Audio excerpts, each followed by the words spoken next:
नमस्कार, सुगरण अलिबागची या चॅनलवर तुमचे खूप खूप स्वागत आहे.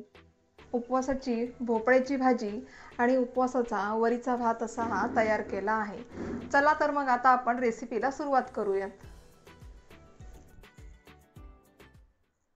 नवरात्रीमध्ये जास्तीत जास्त भोपळा हा खाल्ला जातो. तर आज आपण बनवणार आहोत भोपळ्याची भाजी. इथे मी पाव किलोच्या प्रमाणात इथे हा भोपळ्याचा एक काप काढून घेणार आहे.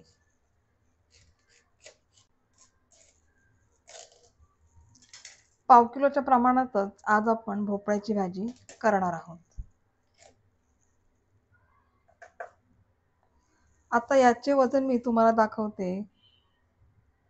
279 इतकं भरलंय, पण काही हरकत नाही. पाव किलोच्या प्रमाणातच तुम्ही हे भोपळ्याची भाजी जिथे मी जेवढं प्रमाण देणार आहे त्या प्रमाणात तुम्ही करू शकता. पाव किलो भोपळ्यासाठी इथे मी अर्धा वाटी शेंगदाणे घेतले आहेत. हे शेंगदाणे आपल्याला भाजून घ्यायचे आहेत. शेंगदाणे हे भाजून घेऊन याचा आपल्याला कूट करायचा आहे. शेंगदाणे भाजून झाले की गॅस बंद करून घ्यायचा आहे. हे शेंगदाणे थंड झाले की मिक्सरला लावायचे आहे.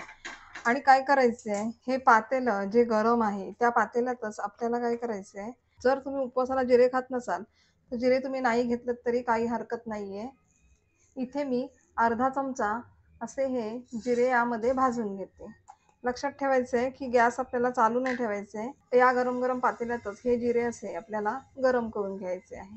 जिरे, शेंगदाणे आणि इथे मी 4 हिरव्या मिरच्या घेतल्या आहेत. तुम्ही तुमच्या आवश्यकतेनुसार तुम्हाला किती तिखट हवे त्यानुसार इथे तुम्ही मिरच्या घ्या. शेंगदाणे, मिरची आणि जिरे याचा आपण मिक्सरला खरडा करून घेऊया. हे पहा, अशा पद्धतीने आपल्याला हे मिक्सरला जाडसर वाटून घ्यायचं आहे. पातेला गरम झाला आहे. यामध्ये आता घालूयात आपण तेल आणि भाजी फोडणीला करून घेऊयात. आता हा सर्व खरडा या तेलामध्ये घालून घेऊया.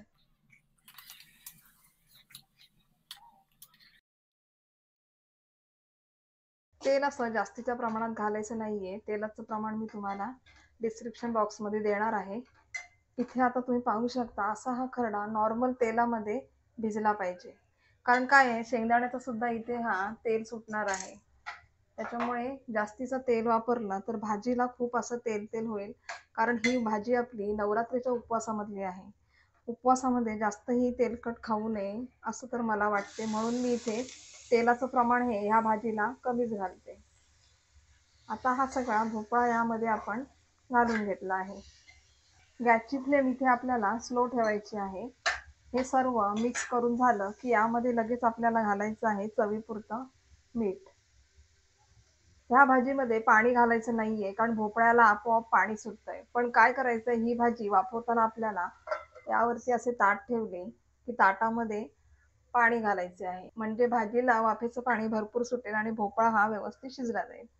चला आता आपण हे 10 मिनिटांनी पाहूयात. 1 वाटी इथे मी वरीचे तांदूळ घेतले आहेत. पातेलं गरम झालं की गॅसची फ्लेम मीडियम करून आपल्याला हे वरी तांदूळ 3 ते 4 मिनिटे भाजून घ्यायचे आहेत. जास्त याला भाजायचं नाहीये, अगदी नॉर्मली गरम करून घ्यायचे आहेत. हे पहा, इथे अगदी 3-4 मिनिटे मीडियम फ्लेमवर असे हे वरी तांदूळ भाजून घेतले की इथे हा थोडाफार असा हा वरी तांदळाचा पांढरट कलर तयार होतो. ते तसं झालं की काय करायचं, गॅस बंद करून घ्यायचंय आपल्याला. इतक्या स्टेजपर्यंतच हे वरी तांदूळ आपल्याला भाजून घ्यायचे. असे हे तांदूळ भाजून घेतले का भातही व्यवस्थित असा हा जास्तीचा चिकट होत नाही. गॅसवरून पातेलं खाली घ्यायचे आणि त्यामध्ये पाव वाटी इतके आपल्याला हे कच्चे शेंगदाणे यामध्ये घालायचे आहे. आणि गरम वरी तांदळामध्येच हे शेंगदाणे हलकेसे आपल्याला यामध्ये गरम करून घ्यायचे. जितकी पातेल्याला हीट आहे त्या हीटवरच आपल्याला हे शेंगदाणे असे गरम करून घ्यायचे आहे. नॉर्मल वरी तांदूळ थंड झाले की आपण हे धुवून घ्यायचे आहेत. असे हलकेसे हे शेंगदाणे गरम केले की या शेंगदाण्यामधील जो कच्चापणा असतो तो जरा कमी होतो. आता हे वरी तांदूळ आपल्याला स्वच्छ धुवून घ्यायचे आहेत. अगदी अर्ध्या टक्के थंड झाले की यामध्ये हे पाणी ओतून असे हे वरी तांदूळ आपण धुवून घेऊयात. आता 1 वाटी वरी तांदळासाठी तुम्हाला इथे किती पाणी घालायचे आहे ते तुम्हाला सांगणार आहे. इथे मी 2 वाटी इतके हे पाणी घातले आहे. आता आपण याचा भात तयार करून घेऊयात. चवीपुरते यामध्ये थोडे मीठ घालून घ्यायचे आहे. आता फास्ट गॅसवर वरीचा भात हा शिजवून घ्यायचा आहे. 10 मिनिटांनंतर तुम्हाला इथे मी ही भाजी दाखवणार आहे. इथे तुम्ही पाहू शकता अगदी पाणी न घालता वाफेचं हे पाणी या भाजीला असे सुटले आहे.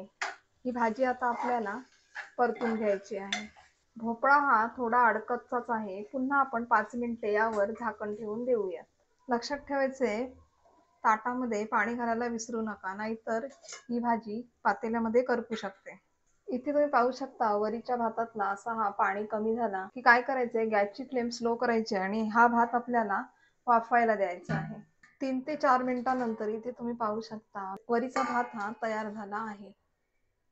आता हा वरीचा भात तयार झाला आहे.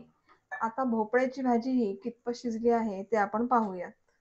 आता पुन्हा 5 मिनिटांनंतर तुम्हाला मी ही भाजी दाखवणार आहे कितपत शिजली आहे. इथे तुम्ही पाहू शकता भाजीला असा हा तेल सुटला आहे. तेल आपण कमी घालून सुद्धा इथे इतपत असा हा भाजीला तेल पण सुटला आहे. भाजी वाफवताना ताटामध्ये पाणी ठेवल्यामुळे या भाजीला सुद्धा असा हा पाणी सुटला आहे. आता ही भाजी तुम्हाला मी दाखवते. अगदी बरोबर 15 मिनिटात ही भोपळ्याची भाजी आपली परफेक्ट शिजली आहे. अशा प्रकारे ही उपवासाची नवरात्र स्पेशल भोपळ्याची भाजी तयार झाली आहे. गॅस आता बंद करून घेऊया.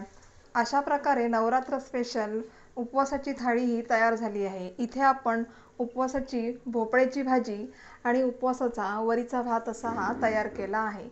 या चॅनलला जर तुम्ही नवीन असाल तर नक्की सबस्क्राईब करा आणि बेल आयकॉनचं बटन दाबायला विसरू नका, म्हणजे तुम्हाला अशाच नवीन रेसिपी पाहायला मिळतील.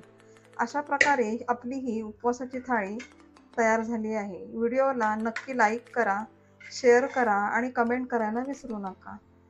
चला तर मग आता भेटूया नवीन व्हिडिओमध्ये अशाच वेगवेगळ्या नवीन नवीन रेसिपी घेऊन. ही व्हिडिओ पाहिल्याबद्दल तुमचे खूप खूप धन्यवाद.